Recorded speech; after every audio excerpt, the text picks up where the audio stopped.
This group that you're talking about lost me completely when I received a phone call saying I will meet my maker for supporting these things. I was literally threatened by this group. Those are some fighting words there, Byron. Those are some fighting words. Welcome, folks, to this episode. As always, thank you for watching. I hope you just enjoyed that song. The clip you just saw was Byron Lane at last week's State Representative Forum that happened on August 25th, 2022 in Newburyport, Massachusetts. There are 4 candidates in the forum, but the purpose of this video is to show a specific exchange between Byron Lane, Democratic candidate, and Sam Racioppi, Republican candidate. I will put the link in the description box below this video to the State Representative Forum in all its glory so you can watch it in its entirety. When watching this forum on YouTube, jump to the 30-minute, 55-second mark to see the segment I'm referencing in this video. Now let's watch the full clip here between Mr. Lane and Mr. Racioppi, and my commentary will follow. So this will be for Byron. A group that I recently met with called Citizens for Responsible Education told me that they provided you with 4 books that were taken from the Knock library that contains sexually explicit content that was being provided to 4th graders. They also contacted you regarding the drag queen dance that occurred recently. They said that you initially expressed outrage at these items, not at the group, but because these things were occurring. Since then, they've alleged that you've kind of ghosted them and you've gone quiet. So I'd like to ask you, what is your position on these types of things? Should these sexually explicit books be provided to minors with no context?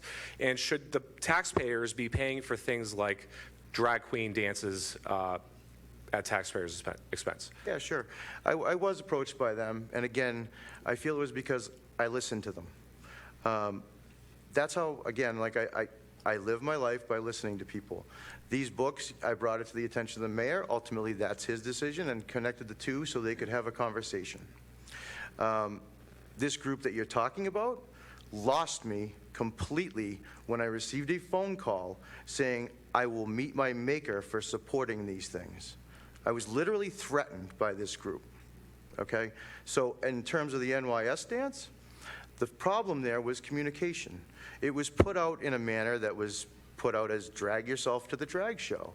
At the very surface, I looked at that and said, I don't think that's age appropriate. However, when I listened and I got the information that I needed, there was no harm in that. And I embraced it for those kids that wanted to have that dance and need an outlet. This will be for Byron. A group that I recently met with called Citizens for Responsible Education told me that they provided you with 4 books that were taken from the Knock library that contains sexually explicit content that was being provided to 4th graders.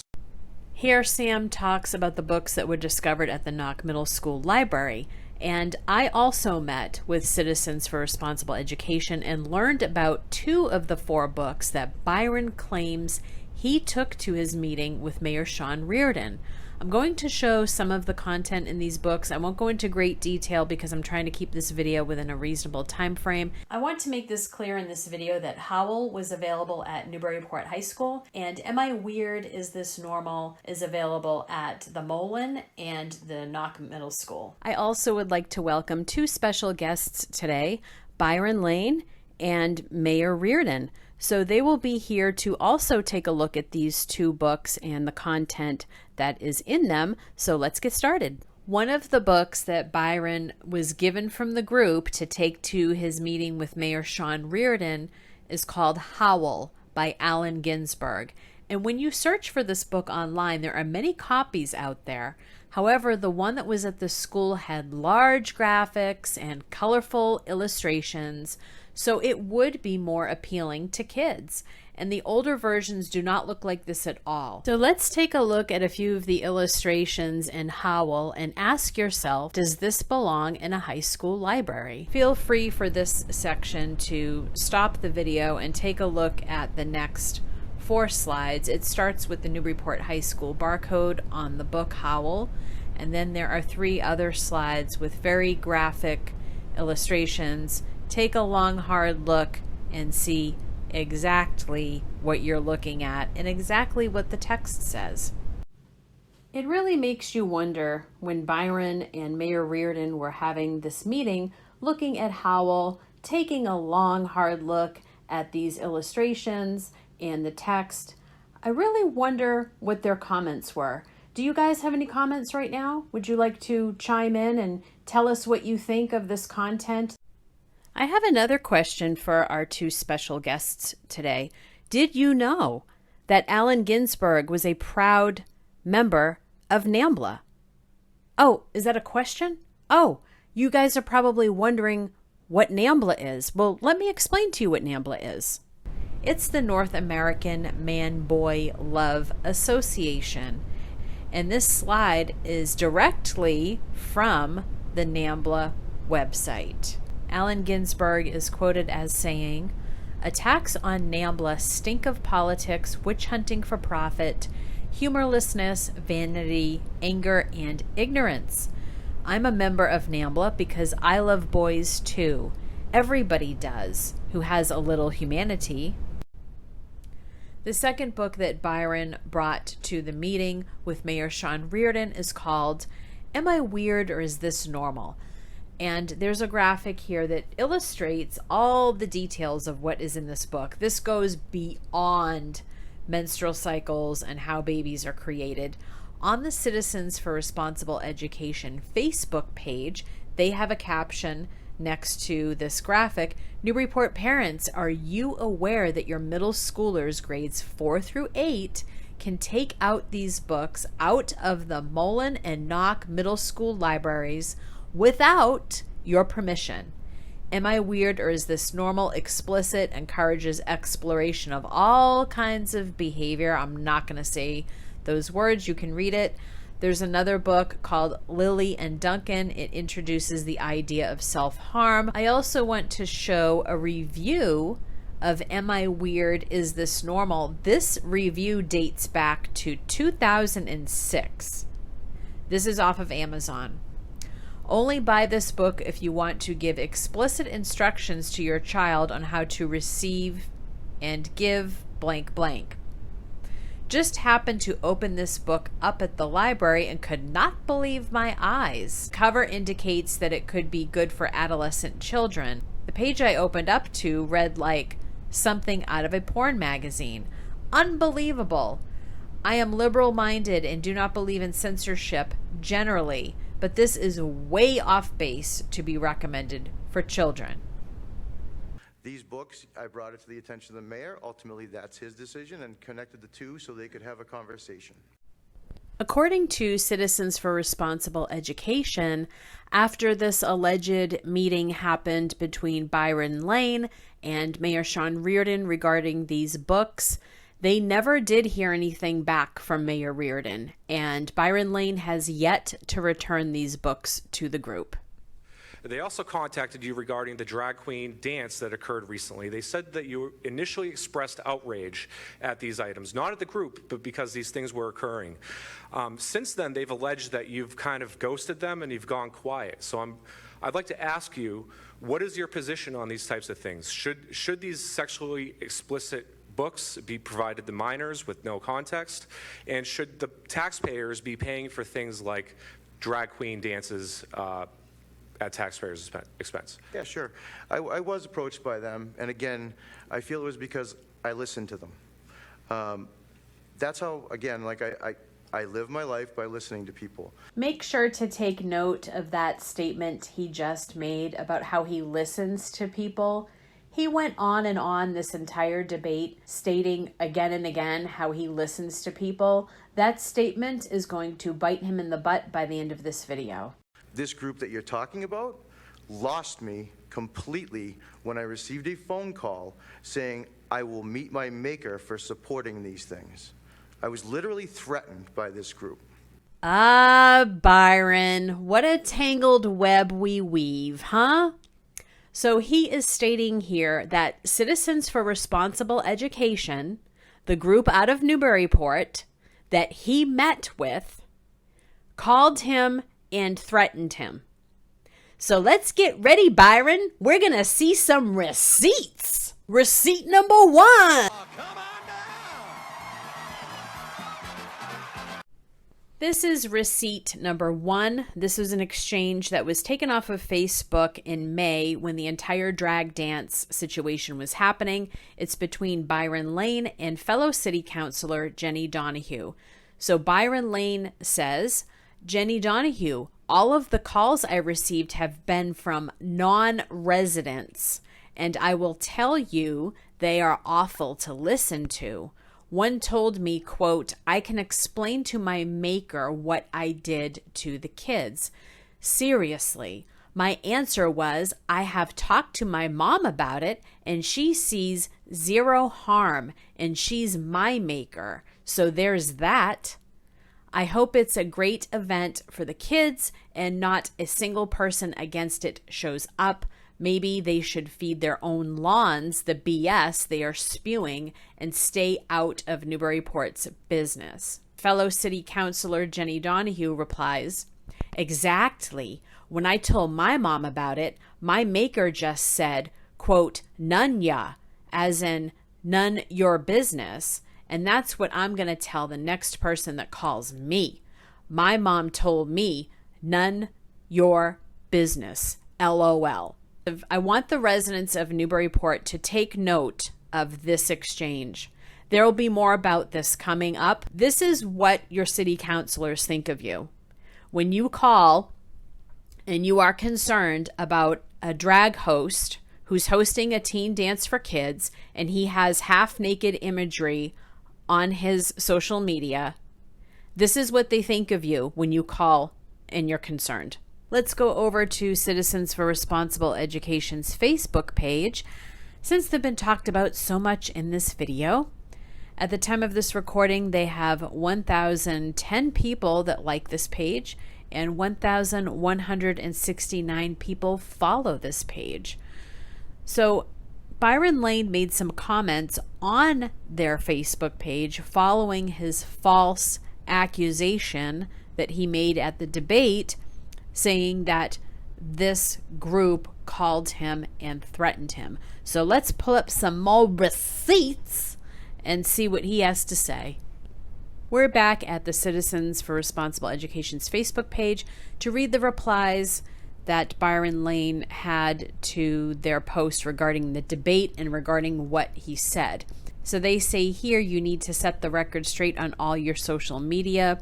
You stated it was a non-resident in the screenshot and not anyone from Mass Informed Parents and not anyone from Citizens for Responsible Education. Byron continues on with, absolutely, I will clear that up, and reached out to Dave Rogers as well last night. For people who do not know, Dave Rogers is the editor of the Newburyport Daily News. My apologies, I did not know that was the name of this group and thought meant the Mass Informed group from Western Mass. Nobody locally made that call, and I know that. I reached out to multiple people after that meeting, and when I realized the mistake, I was horrified. Please accept my apologies, and I will set that straight. Also, the screenshot above is not directed at that group as well. I have been clear in the past that I have never had anything but good interactions with the group. I didn't even know the group had a name. Byron continues on here saying, I reached out to Dave Rogers immediately after leaving and speaking with 2 of your members and realizing that was your group, not the other. So he's talking about Dave Rogers again, who is the editor of the Daily News. I would not have said that about you and am friends with many who I met and would never say that about people I respect ever, and those who know me know that. Then he goes on to show the screenshot that he sent Dave Rogers. It says, Dave, I have to print a correction in my response to Samson's question.